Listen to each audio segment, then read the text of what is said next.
दोस्तों, ज्ञान की बातें आपको मजबूत बना देगी। बिना हक का भी जब लेने का मन हो, वहां महाभारत की शुरुआत होती है।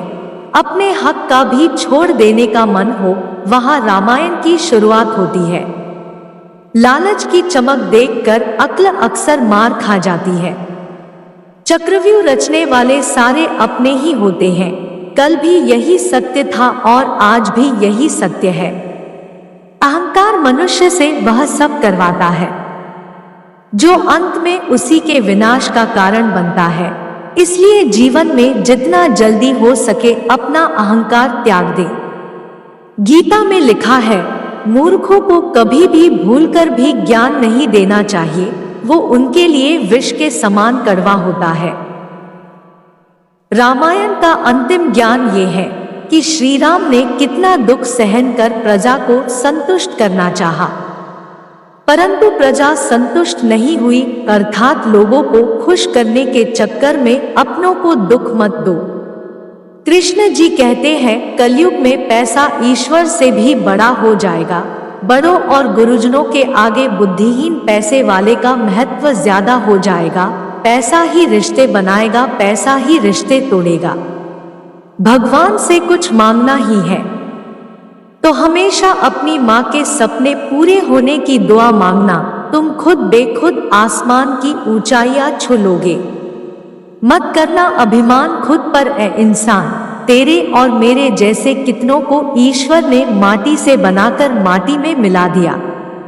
किसी व्यक्ति ने साईं से पूछा, बाबा आप बड़े हैं फिर भी नीचे क्यों बैठते हैं? साईं बाबा ने जवाब दिया, नीचे बैठने वाला कभी गिरता नहीं है। जो कुछ है तेरे दिल में सब उसको खबर है। बंदे तेरे हर हाल पर भगवान शिव की नजर है। ईश्वर हमें कभी सजा नहीं देते, हमारे कर्म ही हमें सजा देते हैं। दिखावे की दुनिया से थोड़ा दूर रहता हूं मैं, इसलिए शिव भक्ति में चूर रहता हूं मैं। प्रभु के सामने जो झुकता है वह सबको अच्छा लगता है, लेकिन जो सबके सामने झुकता है वह प्रभु को भी अच्छा लगता है। भगवान न दिखाई देने वाले माता पिता है और माता पिता दिखाई देने वाले भगवान है। ऐ जन्नत अपनी औकात में रहना, हम तेरी जन्नत के मोहताज नहीं। हम गुरु भोलेनाथ के चरणों के वासी हैं, वहां तेरी भी कोई औकात नहीं। गालिब ने यह कहकर तोड़ दी माला, गिनकर क्यों नाम लूं उसका जो बेहिसाब देता है। मैंने कई बार की प्रार्थना पर ईश्वर से मांगा नहीं कभी कुछ। मुझे लगता है वो जानता है हमारे लिए क्या सही है और क्या गलत। प्रार्थना और ध्यान इंसान के लिए बहुत जरूरी है। प्रार्थना में भगवान आपकी बात सुनते हैं और ध्यान में आप भगवान की बात सुनते हैं। हे प्रभु, मनुष्य होना मेरा भाग्य है, पर आपसे जुड़े रहना मेरा सौभाग्य है। उस दिन हमारी सारी परेशानियां खत्म हो जाएगी, जिस दिन हमें यकीन हो जाएगा कि हमारा सारा काम ईश्वर की मर्जी से होता है। बड़ा ही खूबसूरत रिश्ता है मेरा और मेरे प्रभु के बीच। ज्यादा मैं कभी मांगता नहीं और कम वो कभी देता नहीं। जो कुछ है तेरे दिल में सब उसको खबर है। बुरे समय से इतना डरते क्यों हो? ईश्वर पर भरोसा रखोगे तो यह समय भी आसानी से निकल जाता है।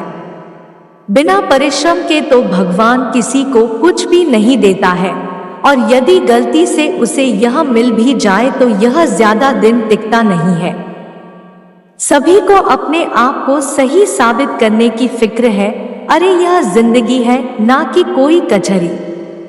यह तेरा है, यह मेरा है, यह सब बातें मन में भेद पैदा करती है। चीजों को बांटना सीखेंगे तो ज्यादा खुश रहेंगे।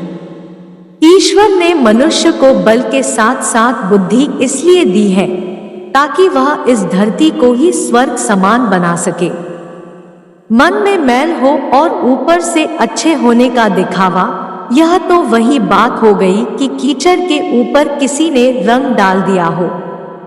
धर्म वह होता है जो आपको अच्छी शिक्षा दे, लोगों का परोपकार करने को सिखाए, जो धर्म दूसरों को मारने, आतंक फैलाने को कहे, वह धर्म नहीं अधर्म होता है। बहुत लोग तब तक नहीं समझते हैं जब तक उन्हें किसी अपने से ठोकर ना लग जाए। अपने जीवन में उसी व्यक्ति को महत्व दे जो आपके साथ सुख दुख में खड़ा दिखाई दे। जिंदगी को काटने की बजाय यदि जिया जाए तो वह बहुत ही खूबसूरत बन जाती है। दूसरों का छीनकर पाया गया धन कभी भी आपके काम नहीं आएगा। आपको अपनी जिंदगी के ज्यादातर महंगे सबक सस्ते लोग ही सिखा कर जाएंगे। कुछ कर्मों की सजा आपको कानून नहीं दे सकता है, उनका फैसला तो ईश्वर की अदालत में होता है। ऐसे आपको बहुत लोग मिल जाएंगे जो ईश्वर का नाम भी केवल और केवल अपने मतलब के लिए ही लेते हैं। हर इंसान के जीवन में एक समय ऐसा जरूर आता है जब उसे सच्चे दिल से ये महसूस होता है कि इस दुनिया में ईश्वर के अलावा कोई अपना नहीं है। जब हम गेहूं का एक दाना बोते हैं तो कुछ समय पश्चात वो हमें 1000 दाने के रूप में मिलता है। उसी तरह हमारे अच्छे कर्मों का फल हमें ईश्वर भी देता है। श्री कृष्ण कहते हैं कि जिस व्यक्ति को आपकी कद्र नहीं, उसके साथ खड़े रहने से अच्छा है आप अकेले खड़े रहें।